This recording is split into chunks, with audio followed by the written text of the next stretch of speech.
You guys live. Oh, God damn it. Okay. It is a very special day, and not only for us because we have something that we have not brought to you guys before yet, but it's also a special day for our guest. And I'm not even going to attempt to pronounce this. We tried a couple times prior to the show, and it just was not working at all. So I'm going to Failed wait. miserably. Yeah. Well, Steve, let's let you go ahead and give it a shot. Oh, God, no. Starts with a W. No, it's all yours, man. Go ahead. Well, before he I'm not even corrects attempting. I us on can't. that, we are joined today by Pastor Darren Deicide. He is I guess, reverend for the Church of Satan. Would that be the official moniker? Yeah, I'd rather be called a reverend, given the fact that pastor is usually something given to the evangelical front. Yeah, we want to go the opposite route of that. So, what is the special holiday that we cannot pronounce? Well, I'll say it like a Yank. It's Walpurgis not. Well, I'm pretty sure. Wellspurgis not. I'm pretty sure with the German accent, it would be like Walpurgisnacht. But it's the same night as a few other concurring events: Hexennacht and Beltane, May Day. This is usually a transitional period in ancient cultures, a celebration of rebirth. But in particular to the Church of Satan, it is also the anniversary of its founding. We couldn't just go with words we could say, right? It had to be the word. See, I can't even do it. Wurgisnachten. We're It sounds like I'm ordering a beer at Oktoberfest. Yeah, is that like an IPA, a wheat beer, at German beer hall? That works. Okay, Ferg. I can do Ferg. Can That we use works. Ferg? So before we get to the Ask a Satanist tonight, as always, we have just a few things to go over coming up for the week. Tomorrow we have Weed the People, which is going to be a debate between actually Frankie, our producer, and Brandon Law. The Geek Room will be in full force here. They will be taking on, unfortunately, SJ by herself. She will be taking on these two. Yeah, I know, Frankie. So looking forward to that. Yeah, I don't want to take her by herself. She's nice. She's tough. She can handle it. But she's ready though. She's got her polls taken and her she's coming prepared. Yeah, her research. So she's coming prepared. Too, that will be on the legalization of marijuana, obviously. And then on Wednesday we will be having against the advice of our medical professionals. We will be once again diving into the world of flat Earth. And Red's Rhetoric will be back to debate wonton or wotan, or it's spelled differently every time I see it. So I'm giving up hope. But he's ready. I talked to him. He is bringing it for flat Earth, and we all know how Red's is. So that will be something. I'm not sure. I used to say that will be cool, but it's not cool anymore. Flat Earth is not cool, guys. It's not cool. I'm in dubious company.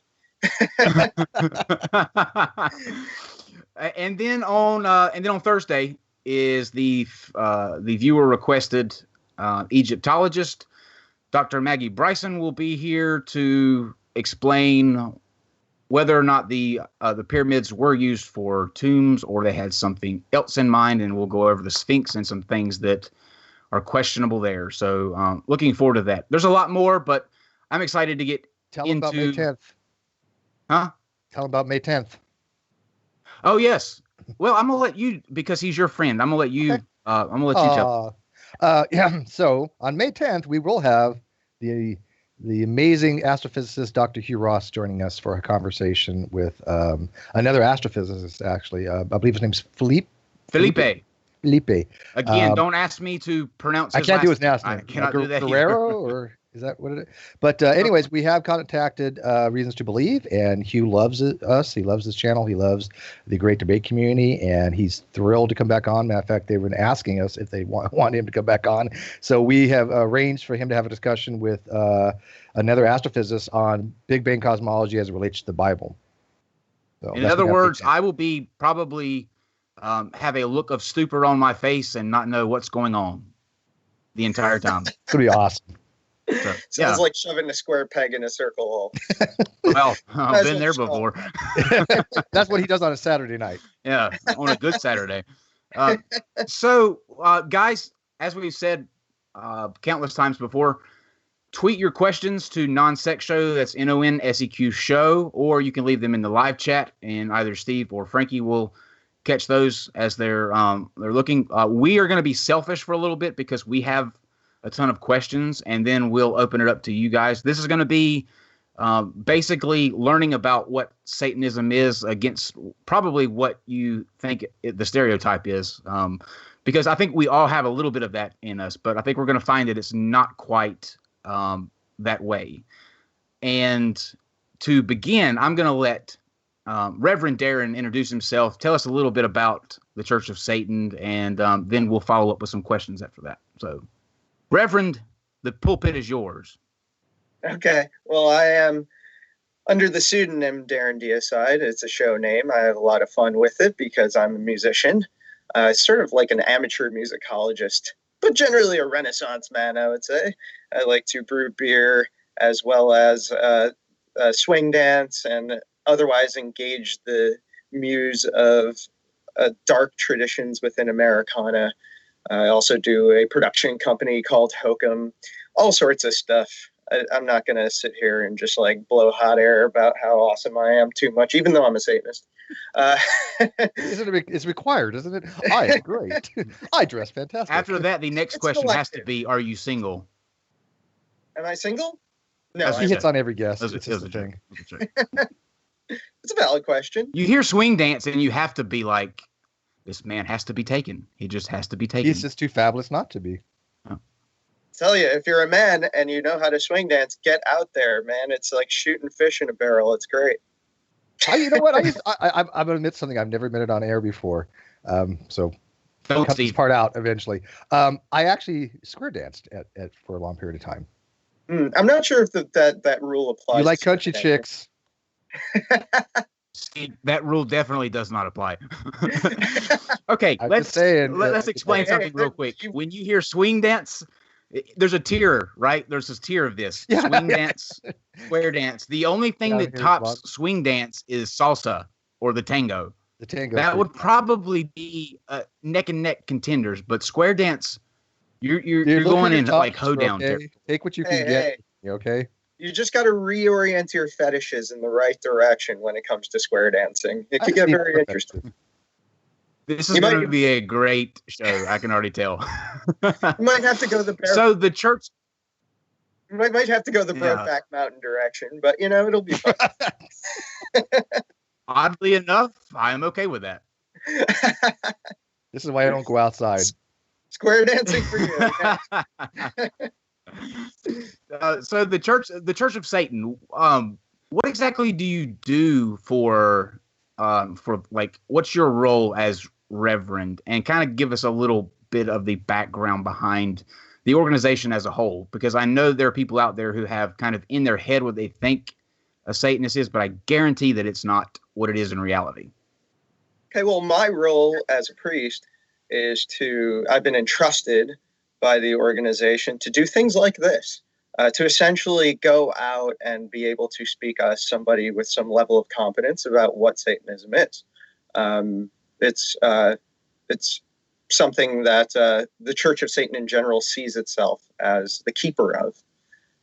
This philosophy and this praxis is important to us to the degree that we feel entrusted to protect it from the bigoted stupidity of the masses, which occasionally rears its head in the form of witch hunts and inquisitions and various other ways in which, when the social order breaks down, society starts going on. It starts lighting its torches and parading down the streets looking for the next thing to burn at the stake. So we consider it our duty, in a sense, to ensure that our kind are not subjected to it as much. And so far, the last time you could say that this happened in America was like the Satanic Panic during the 80s, in which you had the book Michelle Remembers published. You had people like Geraldo doing shows fabricated ideas about conspiracies of various people in higher and lower echelons of society breeding children for human sacrifice. I mean, it was all fraudulent. We know that now. Sally Jesse Raphael, the whole nine yards. Lived through it, and my mom was always like, "You can't go outside after 8:00." And she wasn't religious, but I'm like, "Oh, come on, please." I feel like his mustache has a mind of its own. It has to. Like, they're two separate entities, for sure. Yeah, and back then it would have been like somebody picking through your mustache, trying to find some sort of like subliminal message. People were spinning Judas Priest records backwards to try to find hidden messages. It was real hysteria. Oh, yeah. I've done that. Now I will tell you, seriously.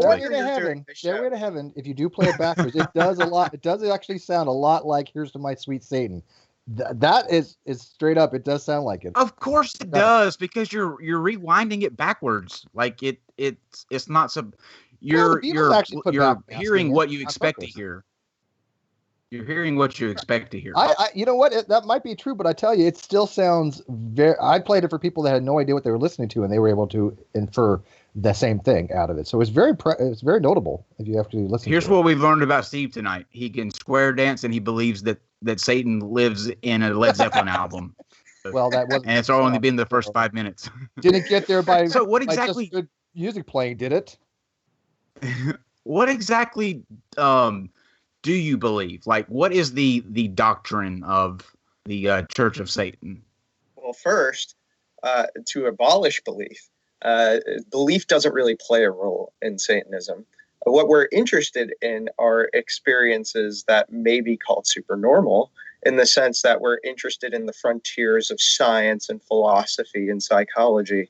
So Satanism is a praxis, and the praxis is to increase one's individual potential by putting to question all things and all dogmas that portend some sort of good and evil.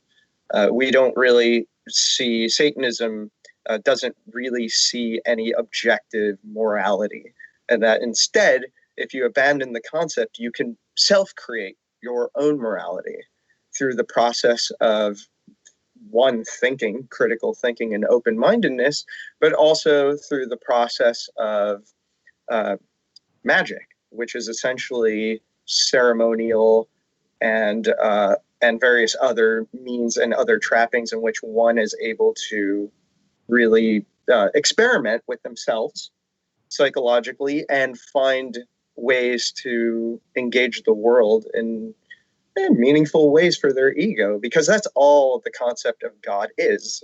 The concept of God is an extension of the ego. We've reclaimed that process for the individual's ego, and Satanism encourages people to not bow down before anyone else's concept, to create your own God in the image of yourself. I'm going to try to keep my brain on focus, because I have so many questions. Every time you make a sentence, my brain goes in 9 different directions about, okay, I have a question for that too. So I'm going to try to rein them in and get them in an organized fashion. So you're the Church of Satan, right? That means that you have, I guess, gatherings or a congregation, or you have meetings, correct? Would that be a fair statement? On occasion. But for the most part, it's a loose society of individuals who make their own friendships and ceremonies and rituals, oftentimes on their own initiative. I already got my Walpurgis Knot fun out, or to some degree. I mean, I hope that to get some more in tonight, but I got together with a small group of members of the Church of Satan just yesterday, and it was a glorious time. Glorious time. But it wasn't anything that was scheduled or required by the Church of Satan, because compulsion is antithetical to what the Church of Satan is. We're about indulgence. Indulgence to the Satanist is virtue. And obviously a lot of that is subjective, what it is that one perceives as an indulgence. We just have cast off all the guilt related to it. Guilt and faith play very little role. And so sin is a lot of fun. And in essence, if there's anything that's a gospel that others could take from it, is the possibility that, hey, maybe all the things that you've been told all your life are actually great things, and that you should try them. I can totally get behind that sin is fun. I'm totally you got me sold on that one point. It's a very hedonistic type lifestyle, right? It's very self-gratifying, satiety for yourself, right? Well, one of the things about hedonism proper, though, is that it tends to view indulgences and take them to an extreme level to the degree that it ignores the ramifications of indulging to an excessive point. Satanism, since we've abandoned the idea of any sort of arbitrator in the universe, it really is incumbent upon you to take responsibility for yourself. That's something that Satanists are quite orthodox about. Yeah, it doesn't mean like you don't have some limitations. Obviously, I mean, obviously people have to consent. They have to be adults and things of that nature. Yeah, they're all sane and reasonable things. You don't really need dogma to. I mean, we do have things that we create to be more explicit about this, so that we can spoon feed that to people.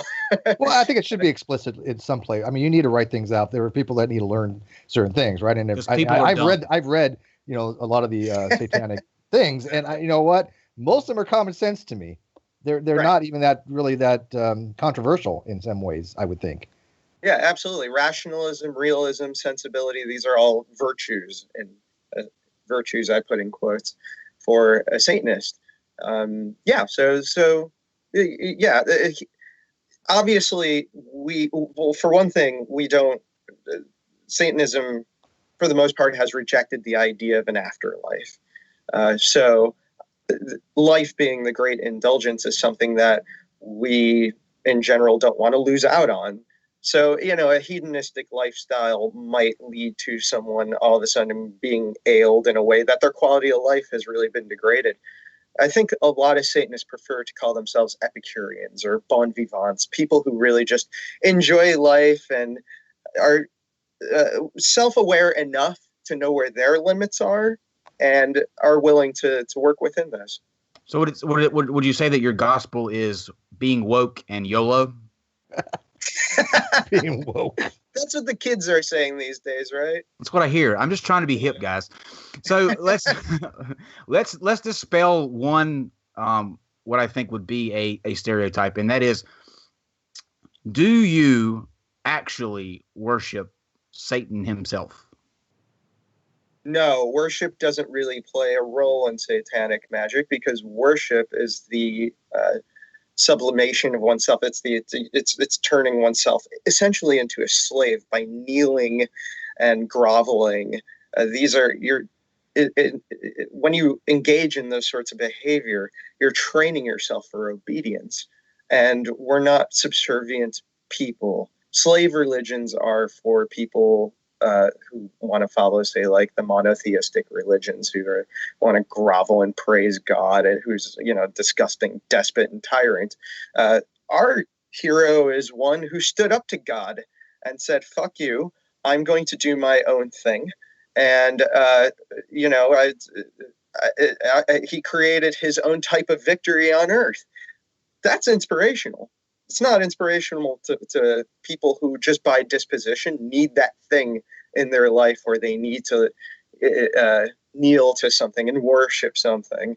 When we do a ritual, we are standing on our feet and we're communing with the idea of Satan, and we do it very strongly and proudly, because pride is a great virtue also.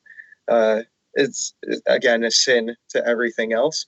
So no real worship in that sense. So do you believe, so that I'm not confused, do you actually believe that Satan existed, or it's the idea of who he was in the Bible?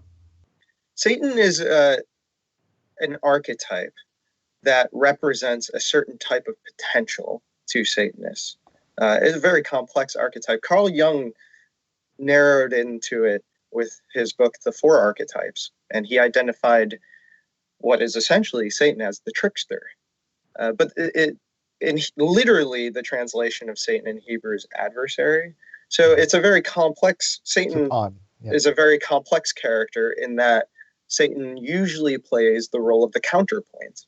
The counterpoint in every religion. And the genius of Anton LaVey is he identified that character throughout all the religions, which at times are called different things. In Hinduism, you have Kali, who represents the destroyer, the one that can challenge Shiva, and who is in many ways symbolizes entropy that's found in nature. But it's not. There's Loki in Nordic tradition. There are a whole list of infernal names within the Satanic Bible to show this cross-cultural thread. So Satan is just a metaphor that Satanists utilize to tap into their potential. The way I looked at it, the way I looked at it from the Bible, from the Satan, was he was supposed to be like the prosecuting attorney. He was supposed to be the one, not doing the judgment, the one pointing out people's sins, but it wasn't necessarily an evil position. Just like, prosecuting attorney is not an evil person for doing their job. Neither is a defense attorney. Well, that depends. Job, but that was the original. The way I infer it from my reading is that's what the Satan was for. It was a title. It was a bestowing of a title, not an actual, the person itself or personage. And right. You just take that as an archetype, right? And you just say, okay, there's no such being called Satan as far as the Christian version, because obviously Satanism is a ontologically natural religion, right? You don't believe in anything supernatural, right? No. Okay. Although you believe in magic, but we can ask about that afterwards. If anything, Satanism and Satanists seek to line themselves with nature as closely as possible. And the belief you live in a parallel, right? Like to that character, I guess, the adversary to what the norm is. Like Satan was the adversary to that kind of worship and groveling. So in life, you guys are the parallel to that in the story, where you have a group. Bingo. I got it. Look, guys, it took me 36 shows to finally get a point. usually I'm just trying to play catch up. So this is good for me. By the way, Frankie, join in, man. You ask some questions too, because okay. But I do find it curious because as it being a ontologically naturalistic religion, you have this idea of magic, and you have your greater and your lesser magic, and the way I'm understanding it is your lesser magic is basically your kind of your day-to-day interactions with people, how to influence people. It involves a lot of things with, I would say like almost like neural linguistic programming or something, as far as like being able to portray a certain image, bend people, as you would say, to their will and things of that nature, and the greater being a lot more. I hate we use the word cosplay, but I don't know what word. What's a good word for it? When you actually do the symbology and the whole nine yards. But that all falls into, according to Satanism, naturalistic, right? You believe there's a naturalistic force that you're tapping into? Yes. Okay. Well, it's Can you expand about that a little bit? It's naturalistic in the sense that we're not seeking again to look for anything supernatural, but almost the aspects of the frontiers of our understanding of science, physics, even astrophysics, things like that. This is all in the post-Galilean understanding of the world. We're entering a place now with physics where we're starting to understand things like quantum theory and chaos theory, and these are things that the individual, when paired with what we understand about psychology and the collective unconscious and symbology, we can use these things to create perhaps something like a butterfly effect that spans across not only your life, but the life of others or society. And that's what we're interested in with that kind of ritual. We're interested in power, increasing the individual's power. So it's a projection of one's will.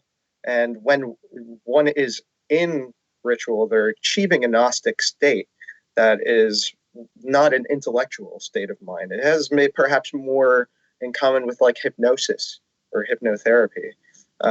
So that's, we know now that there's a lot of good science behind the efficacy of something like that. But we don't have to lace it and superstitious nonsense about, gods intervening and, working in our day-to-day life, or,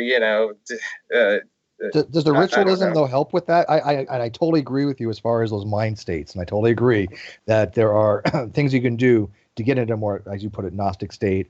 I used to love to do things like meditation and especially induction of lucid dreaming. Fantastic stuff. Oh, yeah. And it's all very legit. I mean, there's nothing supernatural about any of it, although some people call it that. Will be like, oh, you're astral projection. No, it's not astral projection. I don't believe the physical form is leaving anything.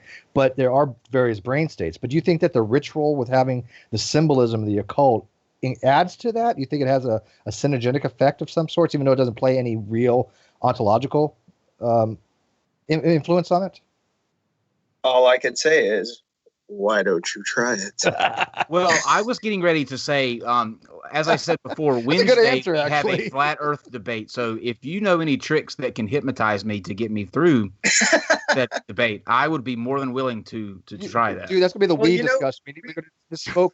Yeah, I was going to say to smoke lots of weed after it's been determined that weed is okay. I do.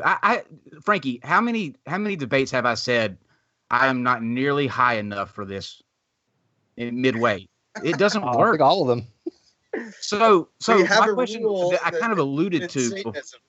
What's that? We have a rule in Satanism to not complain about the things we subject ourselves to. Yeah, if you put yourself in that position, don't bitch about it, right? I do it for the people. I do it for the people so that they can see that we take it upon us so they don't have to. Listen, Steve, there are people out there that feel down in the dumps and they need something to feel better about themselves. They need a self-esteem boost. And I feel that if you watch a flat Earth debate, you will walk away feeling like it could definitely be worse. If you don't think you're that bright, go watch one of our flat Earth debates, and you'll be thinking you're a goddamn genius. It could definitely be worse.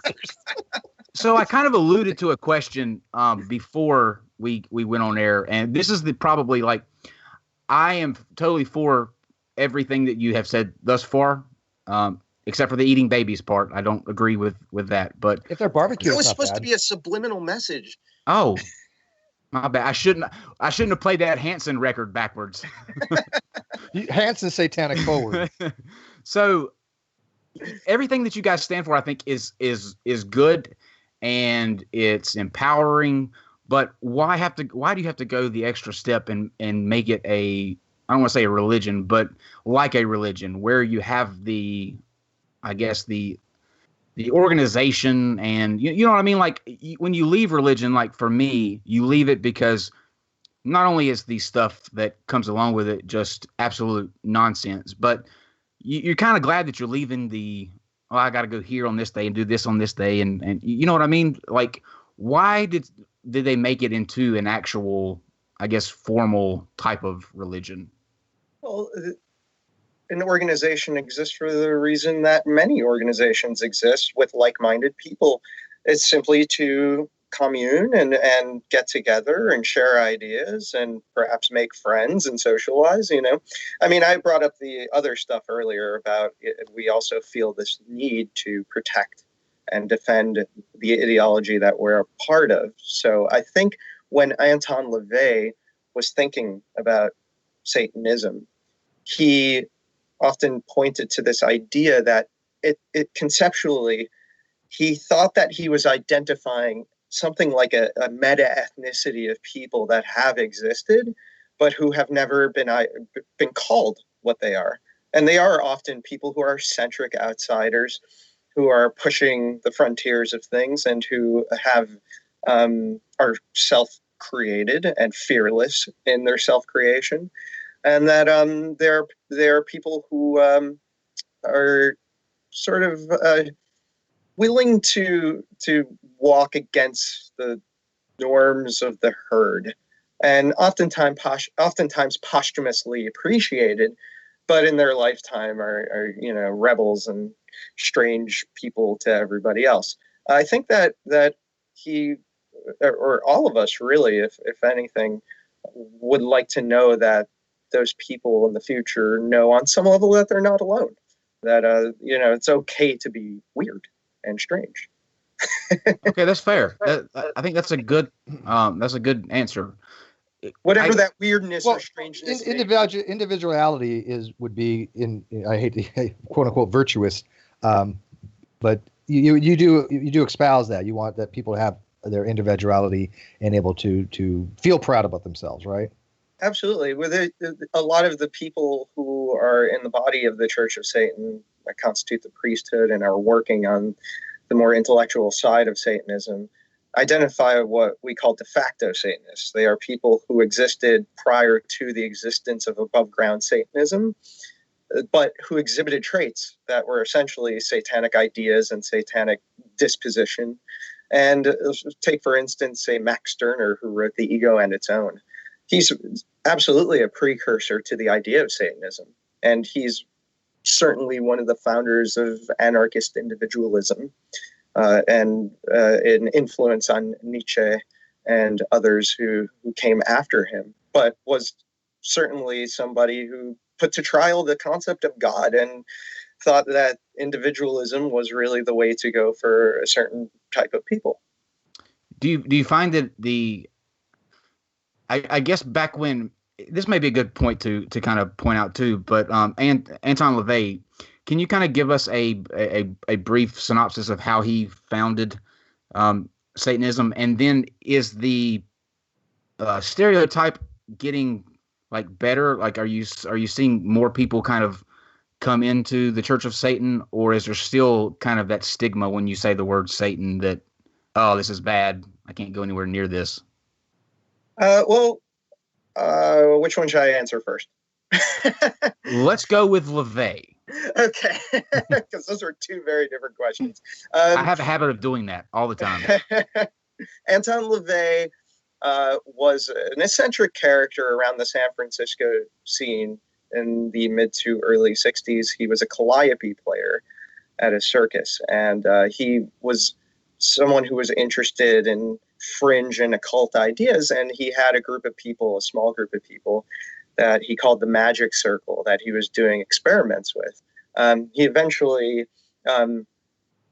was told, I think it sort of goes in biographies, that someone within the Magic Circle said that as he was distilling ideas out and doing these witchcraft seminars, that he was onto something. He was onto a new point of view, but it made sense, and it was something very interesting, which is this distillation that we now call Satanism.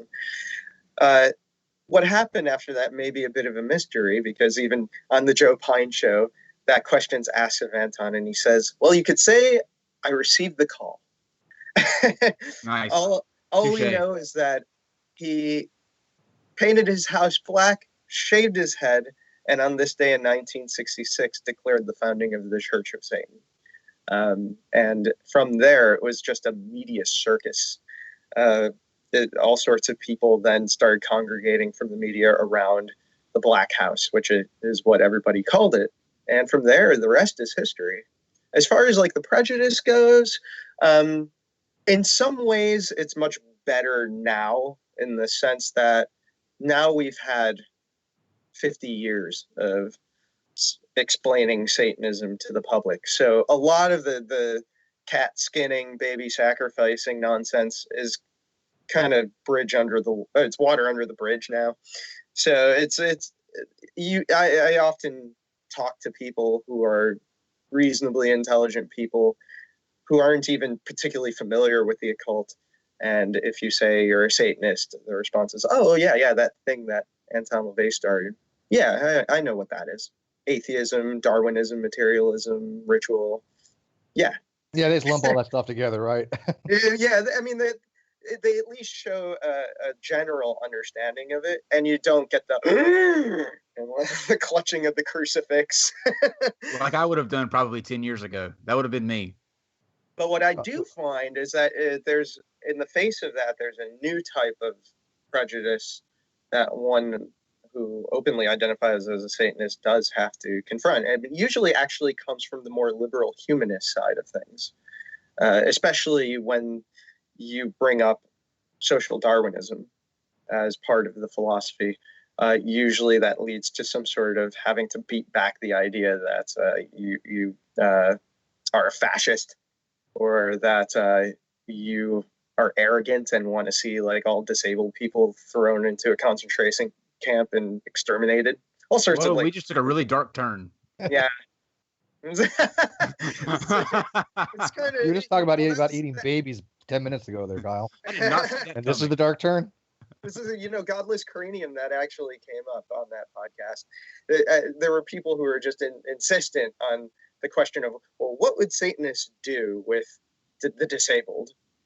And the answer I had was, well, at the 49th anniversary, Warlock Robert Luthold, we crowd surfed him in. I don't know. What do you what do you want me to say to that? I don't understand people sometimes. Like, why would that, after hearing what you've said thus far, it should be far from your mind the vision of an extermination camp for disabled people. Like, that would not even cross my mind to think of asking that. Like, that's just ridiculous. Yeah, there isn't a specific like creed, like do at least bring no harm to others, do what thou wilt. But do you at least have something similar that ascribes to that kind of narrative, at least, that, you know, if you're not bringing harm to somebody else, you know, then it's fine. Well, we do agree with the notion of an eye for an eye and a tooth for a tooth. And if somebody has done so in a way that's harmed you, to go liberally for some compound interest, maybe. We are fine. That's true that there's a retribution thing involved in Satanism. Oh, yeah. I'm okay with that. Yeah. A genuine, and I think that a genuine, not some hollow version of justice involves revenge. And it's a cornerstone. It's part of the foundations of it. You think that's a natural human response, is that we want to seek out a revenge when we feel slighted? I think, yeah, absolutely. I think that it's... Oh, no question. There's no question that's a response. Yes. Human beings have evolved to want social contracts that acknowledge justice. And I think it's a very strong inkling. Have you ever seen the experiment on the TED Talk with the two monkeys where they give one a grape and the other a stone, and eventually the one monkey who gets a stone starts getting angry and pounding on the glass and throwing the stone back because he wants a grape? I mean, obviously monkeys and humans are different in a lot of respects, but I do think that the human being has evolved to part of our success has been our ability to create social contracts and to live by them in the most accurate way possible. So we're just high functioning monkeys. Yeah, we're higher monkeys. Yeah, that is true. That is true, though. Yeah, I mean, like that, and that's the other thing about where like religion, I think, takes a genius move and steps in and has kind of programmed people. It's not that I want to say people should be going out and, you know, kicking ass when, you know, you feel slighted, but there shouldn't always be this willingness to kind of take it on the chin either.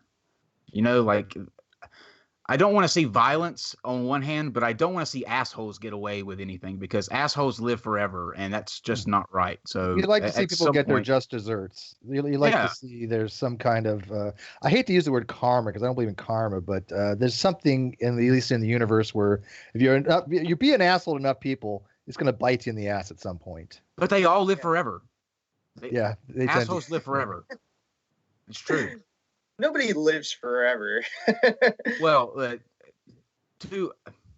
then if you're a big enough asshole, eventually sometimes it comes around. Like, you might be like the Andrew Jackson, and eventually, like, you know, we're like, let's take that guy off the $20 bill and move along. I'm waiting for them to take that president off the Oval Office. That's going to be wait till Trump's on the $100 bill. Then we'll have a laugh. No way. There will be revolts. There's no way they're going to put a hydrogenated Cheeto on a $100 bill. Not going to happen. So is there like tonight when you guys are celebrating your Founders Day, I guess that's a good way to put it. What do you do exactly for like these kind of celebrations? Like what does it entail? Do you have a ritual can you take us through a ritual? Is that something that you can disclose? Well, there's been a few that have been public, and they're out there if you go on YouTube. There have been times at which people who are in the administration of the Church of Satan feel it necessary to break the crest break water and say, here we are again. Can't forget about us. But other than that, individuals are encouraged to celebrate in their own way, really. And that's really, this year, it's been sort of done that way. And who knows? It depends. Again, it's something that's if the organization decides that it wants to appear, it will do so maybe because of climates that need to be addressed or just the flow of things. But other than that, yeah, it's really, if ritual becomes too dogmatic, it loses its purpose. It really is important that the user be in the position where what they're doing is emotionally potent for them. And so it would be important for anybody who's engaging the esoteric or magical arts, perhaps to keep a grimoire, to keep observations about what it is that they're doing, to note their successes and failures. And you can't really create a script for that. That's not something that's practical. And again, pragmatism is a part of the ritual practice of not just Satanism, but other parts of the occult. Not all of the occult, but definitely Satanism. Can I make a suggestion for when you guys do decide that you want to peek out from behind the curtain? Can you have your next big meeting on the set of Jim Bakker's show? Just everybody go to his. Have you seen his buckets? You're talking about Jim Bakker. Oh, wait. Okay, I'm gonna lose track of these nut jobs.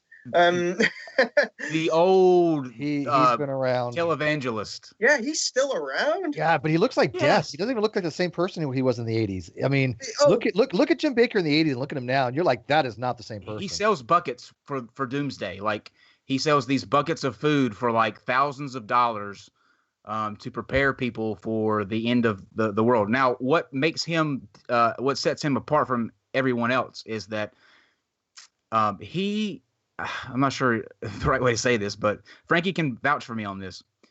He has created a toilet seat that also can snap onto this food bucket when you're done with it. So in the event that the doomsday hits, you are prepared with a poo bucket. So brilliant. Yeah. Genius, ain't it? From all the Jim Bakker food that you're going to be eating. So it's you got to get both. $175 a bucket, and they have done videos on reviewing that food, and they said it's absolutely morbidly disgusting. You're but kidding. you get like 44 meals out of it, if you call it a meal. He's crammed 44 meals in a bucket? Yeah. Yes. Wow. And it's not shy about being a bucket. It's like Lowe's. And it's not even like Home MREs. Depot. MREs people like, but I mean, I like military food, but yeah, the reviews that people have done on it, just they can't even finish it. They need another bucket to spit it into. It's that bad. I can't imagine that being the case. That other bucket will cost you $50. Yeah, that's true. Sells the vomit bucket too to go along with it. It's called an add-on. So, Steve, let's switch gears and kind of so much throw fun. out to the audience real quick and see if Oh boy. I've already asked them to send some questions to Twitter, and I've asked them in the live chat. It's a little more difficult to relate questions in the live chat. One, it goes by very quickly, and two, I'm going to check Twitter. So your questions are rolling now while I check Twitter, and then when you get finished, I do have one question real quick. Which is kind of surprising. They're kind of having discussions among themselves. We have some Satanists in the live chat right now, a handful of. I think you got a fan club. I think Frankie has a question. One is particularly asking.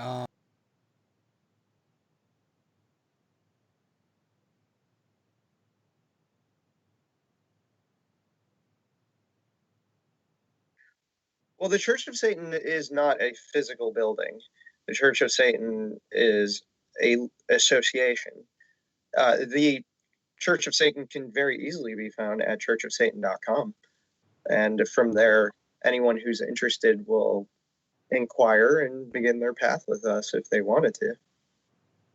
We've got two questions. One's I think I already know the answers though. But first one, what is the stand on pornography with the church?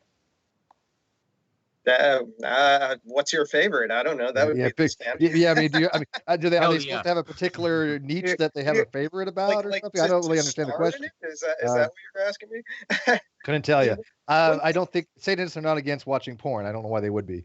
Yeah, I mean, one thing that that Satanists are very keen on is the separation of church and state, and also not to be legislating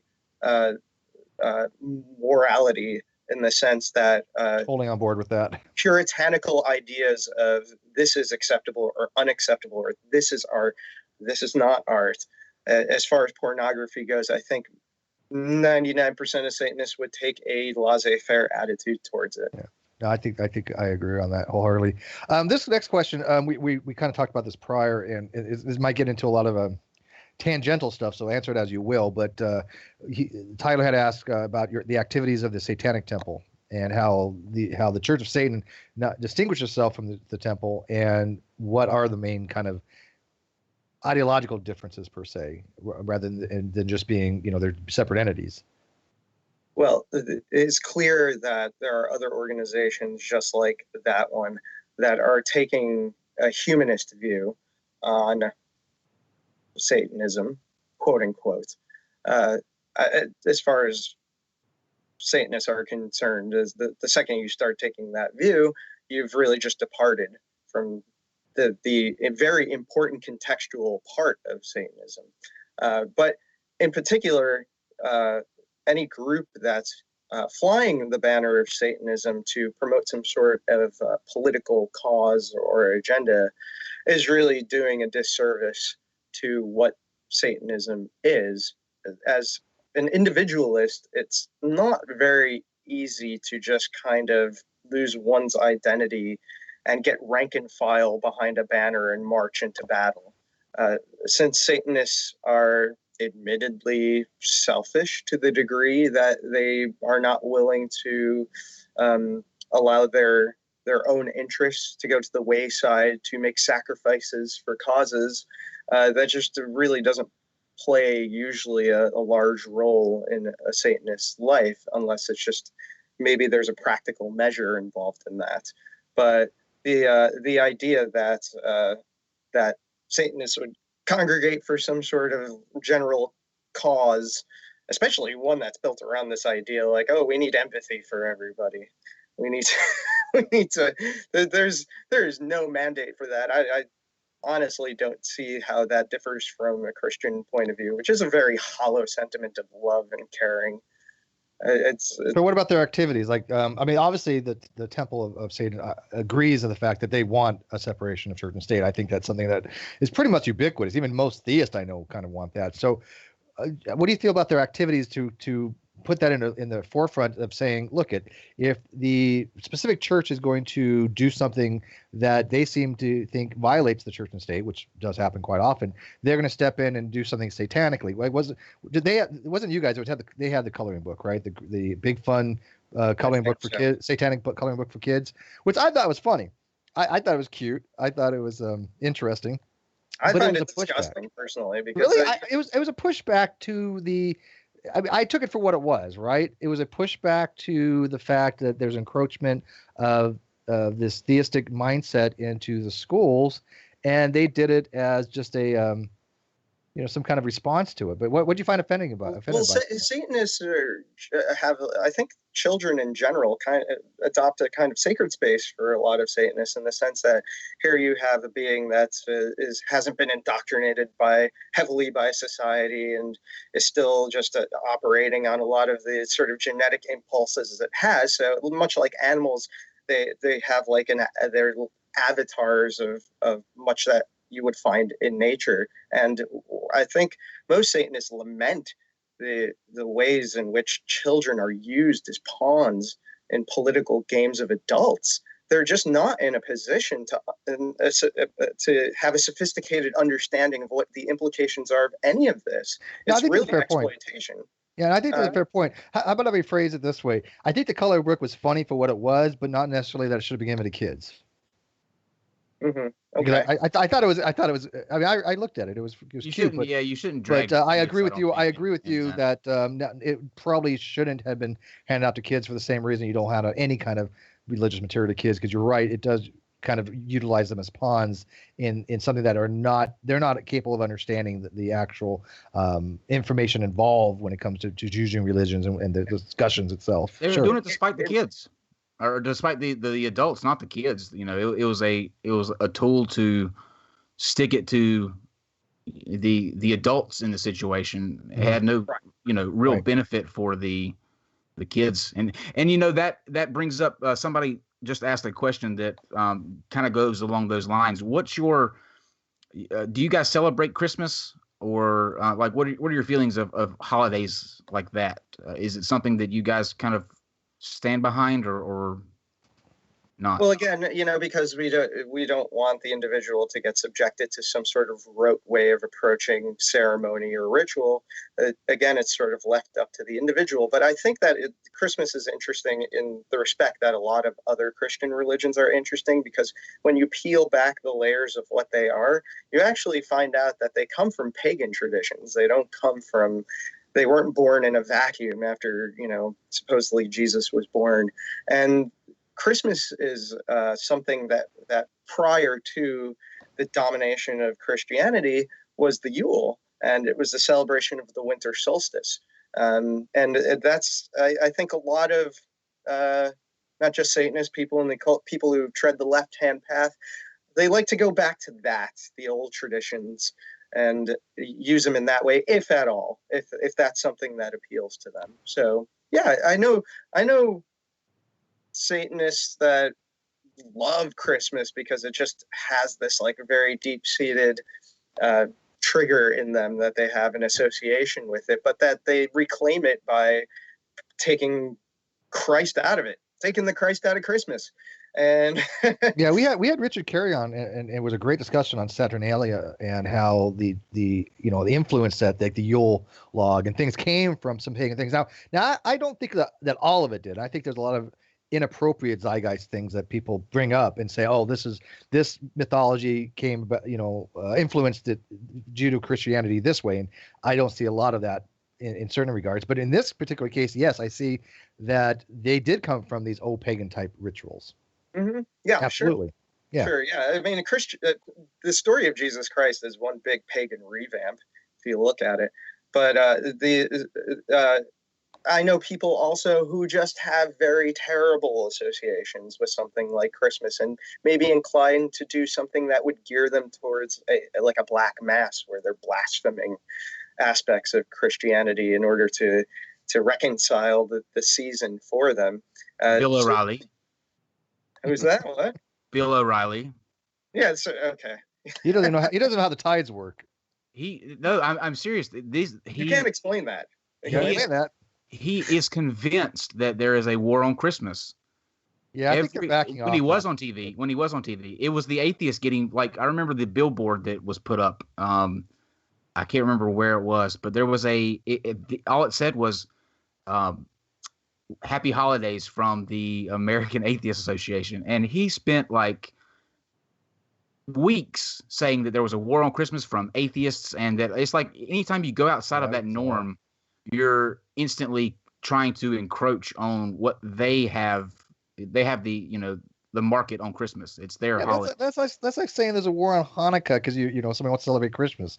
What's one of the happy holidays? It's like it's a holiday season. Take it for what you want to take it for. Spend time with your family. Eat a lot. Get fat. Go for it. Yeah. Also, a lot of I do wonder often with people like Bill O'Reilly, do they actually think or believe what it is that they're saying? Because a lot of the interesting thing about this neoconservative thing, I mean, Trump is like jumping the shark with all of it, but they have in order to push very very extreme measures in policy, they often have to make their appeal to people who are like very easily subjected to jingoism.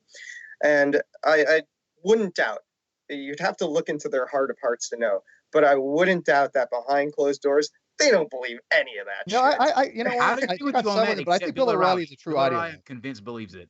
No, I think Bill O'Reilly is. I think Bill O'Reilly is a true audiologue, even behind the scenes. Yeah, Yeah. I have this vision of Trump, not so much. I have this vision of people like Trump and Bill O'Reilly behind closed doors just laughing their balls off about the fact that they can convince so much of the red state America that they actually have a religious view on things. And that I don't think for a second Trump has a religious view. Can I tell you what my secret fantasy is with Trump? And don't take that out of context, but yes, Frankie, listen. Yeah, this is taking a turn. I secretly wish to some point that when he gets done with it's like I think it's Jim Jeffries that said it. I believe it's the comedian Jim Jeffries, but he had the greatest point where he said, "I'm convinced that that Trump is so stupid when he gets done, creating havoc and doing all that he does, he goes behind him, closes the door, looks at Melania. He speaks in a very, very, very deep-bred English accent, smoking a pipe, saying, "Oh, I've got them again." I mean, you got to think that it's that kind of level of stupid. There's a certain level of brilliance behind that level of incompetence. I hope so. Yeah. Otherwise, we're done for. I just never thought I'd live in a day where like foreign policy would be mandated via Twitter. Well, and this is a good question to kind of ask Darren. Do you guys kind of have any, or did you have any kind of fear?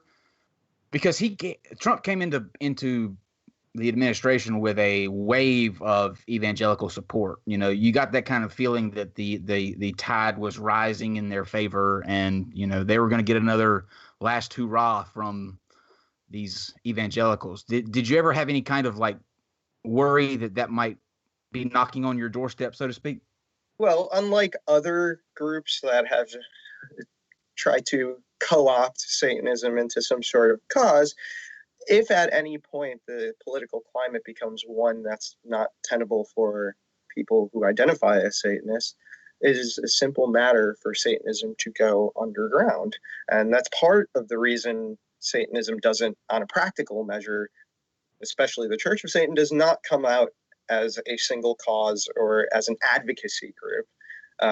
So I think that secular people should remain vigilant. I don't really know exactly what to make of our terrific president. Not really. And it's not, what it is remains to be seen to some degree. But it'll be fascinating to see what happens in the next couple of years. What else can be seen? What else can he possibly do? You know what? I'm no longer going to ask questions like that. He's essentially a fortunate son who comes from a rich real estate mogul family who came up as a celebrity and an actor, and now he's the president. And it isn't the first time we've had an actor as a president, and it perhaps won't be the last. But have you guys ever seen the movie Idiocracy? Oh yes. Seen it. Now it's like, a documentary. It's not a movie anymore. It's a documentary. What do you want to know about it? This is essentially as close as we're going to get to Hector Camacho Elizondo Mountain Dew III. So, did you ever think in your life you would ever hear this sentence be put out there? Oprah, we would really love for you to run against Donald Trump for president of the United States. Like, that's how critical we've gotten, where that's an actual thing, and we actually want her to run against against Trump. That's how bad it's gotten. But the amazing thing, that what blows me, and on a serious note, it drives me crazy to a certain extent, and it blows my mind at the same time. But you have these evangelicals who are, for years, they just spout off how, the world's going to hell, morality this, morality that. And they are they rallied behind probably the opposite. Like if you had flashcards of morality for evangelicals and said, okay, do the opposite of this, he would have every flashcard, every single one of them under his belt. Like he has tipped and ticked every single box. And they still support him. Like, why? Is that because in these sick fucks' minds and in their worldview, if a mushroom cloud suddenly appeared here or in the Middle East, they would see a silver lining in that. They hate life so much and believe such wacky fringe ideas, especially the ones who think there's going to be a rapture or believe literally the book of Revelations, that they would like nothing more for complete disaster for the human species. And he is, Donald Trump, I mean, it remains to be seen, but he's trying to play this role of being a wrecking ball in a sense. And that's where his appeal is. And these people, you know, with their false sense of caring for the human species, they would love to see that. They would love to see society really come apart at the seams, because then that means their savior's coming any day now. And these are really dangerous, screwed up points of view. That's and by the way, I want you to know I've now officially survived like 75 different raptures. You're really good at it. Your faith is astounding, Steve. I'm a master. I mean, I go back to like, you're obviously a lot younger than I am, but I go back to like the 70s when there's, in the mid 70s, there was something called the Jupiter effect. Do you remember that?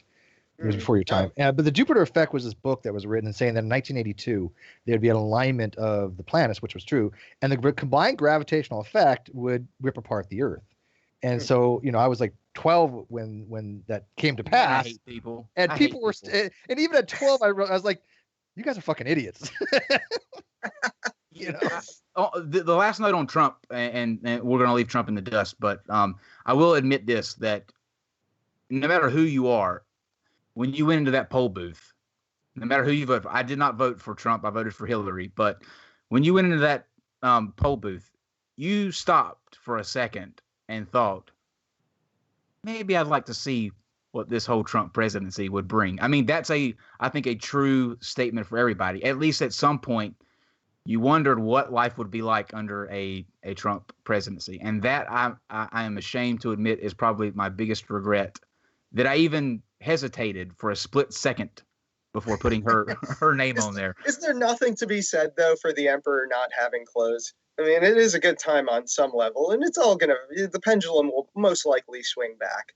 The first 30 times, yeah, it was great. But after what, my concern is the news after, you know, Trump, whether he runs again or not, but how is the news going to recover when you get actually somebody like Mitt Romney in there who is just, you know, bland milk, no news coming on, because the news literally every single day has a new story now. So that's increased like our consumption of news, I don't know how many fold. And when that stops, people are going to be sitting around going, all right, he needs to fuck something up now. You know, why isn't he yelling at somebody or sleeping with a porn star? We have some more questions, by the way. Yeah, go ahead. I'm just spouting off about, because I don't. Yeah, let's stop making America great again. Make America great again. Make YouTube great again. So somebody wants to know, and obviously this is a hypothetical question because I'd asked them, because obviously Satanists don't believe in an afterlife, but they said if you died and you did find out there was a God and you were the pearly gates, what would you say to God? Because I know what I would say. I was like, I have a lot of things I would say, but what would you say to him if you found out, you know what, there is a supernatural thing, there's an afterlife, and there's a deity of some kind? Yeah. Well, you know, it's a totally unrealistic hypothetical. So, but hypotheticals are generally unrealistic. Right. But I would say, okay, so you're unconditionally loving. Are you going to smite me now? Yeah, that's, you know what? That doesn't sound like a good move at all. Always wrong. But here's the reasoning behind that. He has a point. Look, it's hard to be all loving and at the same time have all justice and all mercy. These are coextensive things that are not compatible with each other. Right. And yeah, so it's totally irrational. If the idea of omnipotence and the idea of unconditional loving, knowing what we know according to their fables and stories, really makes no sense, because if he had the foresight to see what was about to happen in the Garden of Eden with original sin, then why would he allow so many human beings to subject themselves to eternal suffering and sin? It's an oxymoron. He either had the foresight and is not unconditionally loving, or he's unconditionally loving and is not as omnipotent as we thought he was. Yeah, like somebody had his adversaries are more powerful. Before Well, you ask another question, Steve, let me follow up on that real quick. Let me follow up real quick if I can, because somebody had just asked, and this is important. He said they would beg for mercy, and the problem with that is, if you're all justice, all about justice, and God's supposed to be the whatever the purveyor of justice, you can't have mercy. Mercy is a suspension of judgment, or excuse me, of being judged, and so if you ask for mercy, you can't have a God that has all merciful and can bequeath all justice simultaneously. You can't. There's no such ability to do so, because mercy literally is a suspension of giving a judgment to something. So asking for mercy to a God that is all about justice doesn't make any sense to me. No, does that make sense? Very satanic. I like this. I didn't phrase that quite eloquently enough, but you get the concept on that, right? That they're not compatible with each other. Well, you could, though, because if you were deserving of like a death penalty and the judge gave you, 20 years instead, that's mercy, and right. He's But then you're not 100% justice. You have to sacrifice one for the other. You can't have 100% justice and 100% mercy. I don't know about that. Well, that's but let me go a little bit simpler. Darren, you get it, right? I get it. I'm totally on your side. Oh, yes. Think about this, guys. Frankie's agnostic on it, right? If you are expecting to go to heaven, number one, you're going to miss out on these 4 awesome guys on your screen right here, because we're going to be in the other place. Now, I want you to think about this long and hard. Do you want to spend eternity with us guys or with your crazy Aunt Helen, worshiping and praising? You're going to be with Dean Esme. You're going to be with G-Man. You're going to be with True Empiricism. Hey, there you go. Have fun. So just think about that. Yeah. A question that I got is, do you guys have witches and warlocks involved in your Church of Satan? I'm not sure if we're talking about the same definition of the term or the same context, but we do. You have the labels, but they mean different things. Yeah. Yes, it's literally a degree within our hierarchy. So there are people that are called witches and warlocks. Now, Satanism does depart from some of the esoteric traditions in some very critical ways. So that I don't know where that person's coming from, if they're talking about witches and warlocks and say like a Wiccan sense. No. What would a warlock or like in the Church of Satan sense be? Because I'm curious about that. What constitutes a warlock and a witch in your context? Well, for one thing, they have to be a registered member. For another thing, they have to be somebody who has shown that they're putting the tenets of Satanism into action. And therefore, there are some just general privileges that come with membership, but it is an honorific that acknowledges their accomplishments. Okay. Steve? That's all the questions I got. Well, I have one. I have one more. No cats getting questions. No. Do we have no wingnuts in the chat room? No, apparently not. It's actually kind of mild in there, surprisingly enough. Because I'll tell you this, you may not know this, but when you had gone on Godless Cranium's channel and you were with Shannon Q. Oh yeah, who's one of the sweetest, nicest people on the internet. She is good. She got more shit for having a Satanist on than anything she's done so far. Well, not today. Not today, I don't think. So I think today capped her. She got more. Yeah, you know what? Today, we'll talk about this later. But today she got more shit than I've ever seen. And it was just bizarre. She went after the what crowd again? What was it? The incel. The radical right alt angry incels. Incel. What is an incel? Involuntarily celibate. Why is anyone involuntary celibate? You don't know what you haven't heard of the incels. Oh, you're gonna love this. Yeah, they can't get. It's bizarre, dude. These people. Everyone can get laid, guys. Listen, incels, I'm coming to rescue you. Yeah, I agree with you. If you really want to get laid, anybody can go do it. It doesn't take that much. But it takes money. Yeah, yes. But here's the thing. These people, dude, I'm telling you, you think that the alt-right racists are fucking vicious? I have never seen the vitriol. Well, hell yes, they're vicious because they aren't getting laid. Are these like a wing of like the masculinists who are kind of just like fuck feminism. They're like the MGTOW to the extreme. Some guy, I guess, was incel that just killed a bunch of people. I think it was San Francisco. They're just emotionally compromised, and they hate women to the point. This is their approach. Yeah, you bitches all suck, and you all have stinky twats, and I want to get laid, and they think that kind of works. And it's like, no, that's not how you approach compilation. What's wrong with you, Pete? What is wrong with people? I'm telling you, I'm not even exaggerating. It's bizarre as shit, dude. What is a MGTOW? MGTOW, men going their own way. Like mRNA, men's rights. Men's rights activism. Men's rights activism. Oh, yeah. like Dean. Yeah, Dean is a MGTOW MRA, yeah. Dean, we need to have a talk, buddy, by the way. But anyways, I was letting you know that she had a lot of flack for that. Now, we, on the other hand, bring it on. Listen, I expected this conversation to go in wild places, but I did not expect for the Satanists to be the tamest part of the conversation. Instead, we've gone into disabled death camps and people who are purposely celibate and men who are going their own way. No. Hang on. They're not purposely celibate. They're celibate by choice, but not theirs. It's by the fact that no woman wants. Because they're choosing not to pay somebody. Money will get you laid. You know what? Some of them, I don't think hookers would take some of their money. They'd be like, "Oh fuck, no." I don't think so. But the last question that I have is: you mentioned, or you alluded earlier to magic. Can you go in more detail about what you mean by magic? Magic is generally a large umbrella of practices in which the practitioner is seeking either introspectively or extrospectively to move reality towards their will. So it's obviously not the kind of magic where you pull a bunny out of a hat necessarily. This is the sort of thing where you're trying to have a moment at which you can proceed with whatever your goals are in life.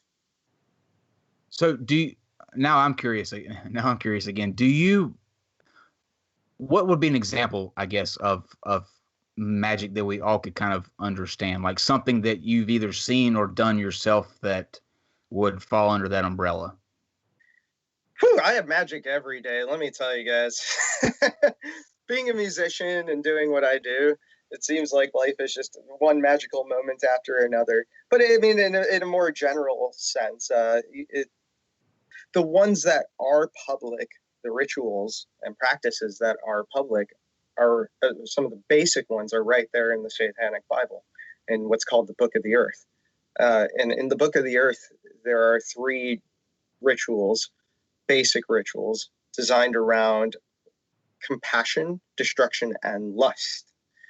And that those 3 are feelings that one can hone in on and effectively focus in on what outcome that one is trying to have, and have a major experience in which they see it, they visualize it.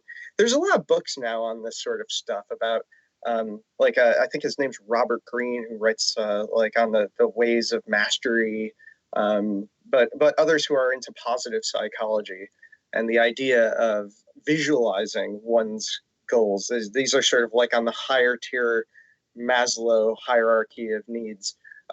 These are sort of like the traits and the habits of highly effective people. That's another book that goes into it. But I mean, for me personally, I have 3 albums under my belt. I've won a bunch of swing dance competitions. I just got back from a tour. Life is magic. What can I say? Well, the next question is, are you single? Wait, no, we already did that. Didn't we do that?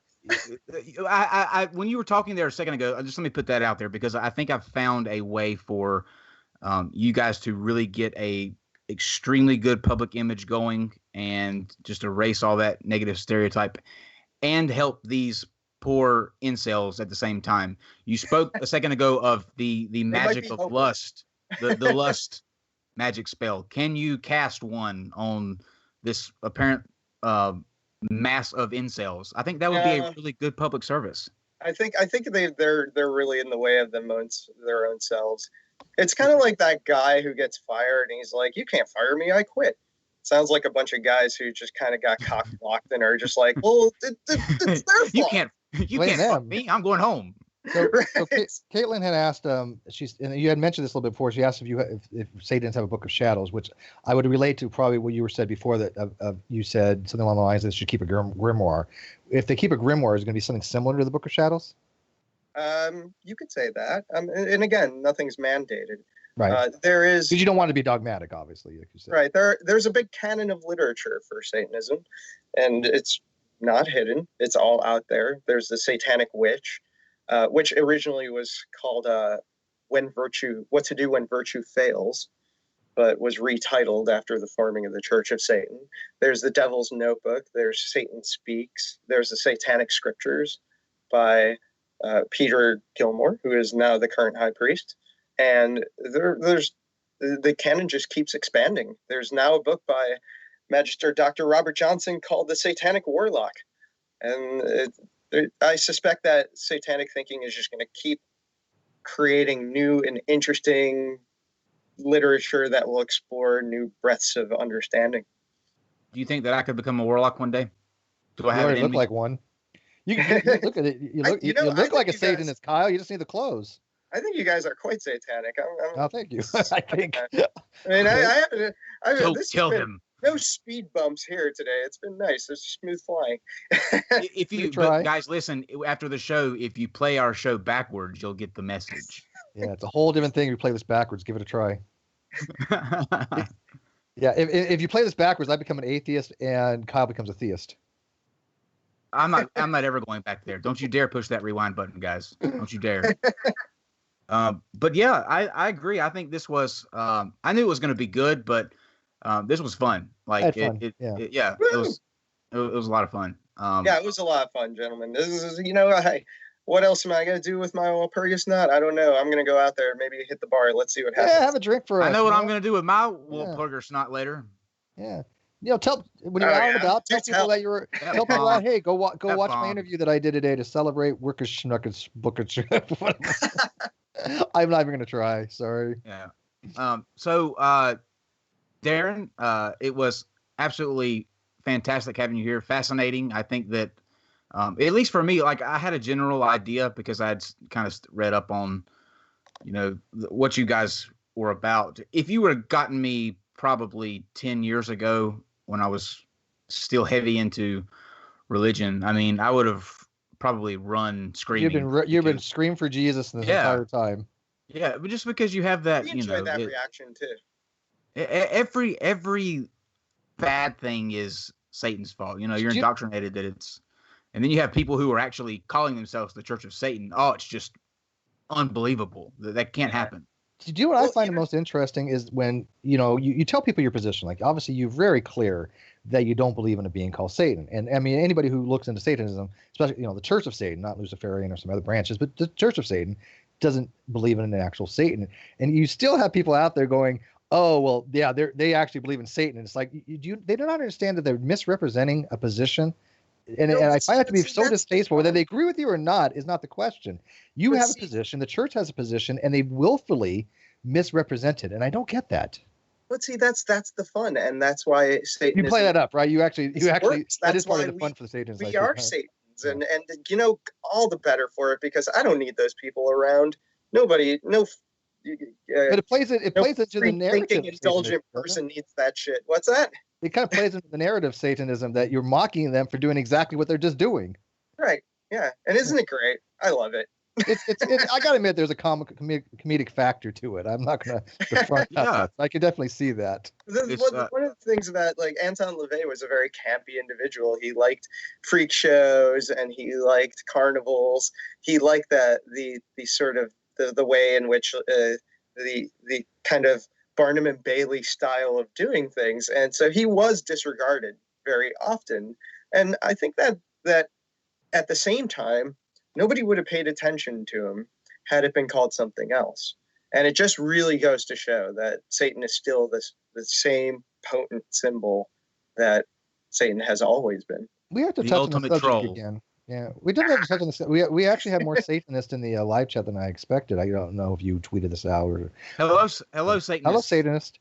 Everybody say "Hail Satan" in the chat room. Oh, do you guys really do that? Yeah, they usually Hail Satan, and there's a response to it too. What is it? Oh my goodness. What's the response? The typical response? I can't think of it. It's two words. Not square dancing. No, I can't remember. Turn your partner. Turn your partner around and around. Well, guys in the live chat, Satanist, thank you for joining us. It was a pleasure. I was fascinated to learn more about your. Is it okay to say religion? I mean, is that what do you call it? Yeah. Okay. Your religion. So it's recognized as an organized religion, right? Yes, technically, and therefore it's afforded the rights of the civil rights of any religion. However, not to be confused with atheism. Atheism is not, never was, never can be a religion, but you can have atheistic religions. And well, you're agnostic, so you can't speak on that, Steve. Oh, I can speak on it. Yeah, people get so confused, really, and I don't know why. I don't know how. To me, it is irrational for somebody to think atheism or theism either is a religion. Neither one of those are religion. Folks, we're not getting him started on his atheism. Do it, baby. Kick. We're just had our taking this out. We're taking this out. But Reverend, that's going to count for the herd stupidity. They're always going to be out there. You get the last word. We rely on that. We pin the most dumbest comment to the top usually. Yeah. Oh yeah. And we're having a show coming up where we're going to read all of our favorite mean comments. So tweets. Keep them coming. Yeah. You guys cannot top calling me a discount garden gnome. I don't know where that came from, but that was probably the meanest that I've come across. So yeah, it makes your head twitch. You know what I mean? Like discount garden gnome. Garden gnome, no. I can't swear. But Reverend Darren, you get the last word. Once again, thank you for joining us, and then you can take us out by saying whatever you'd like. I just wish everybody out there a happy Hexennacht and Hail Satan. I'll do. This is mostly like rock and roll. Wait, this is rock. Isn't this rock and roll? This is the horns, isn't it? So much for Darren getting the last there's word. There's a few different ways. There's this. Yeah, there you go. Okay, that's the Ronnie James deal. We'll do that. I want to point out the sad reality of Steve trying to give the devil horns. Fail. This is what happens when you square dance. Good night, everybody. Black Sabbath.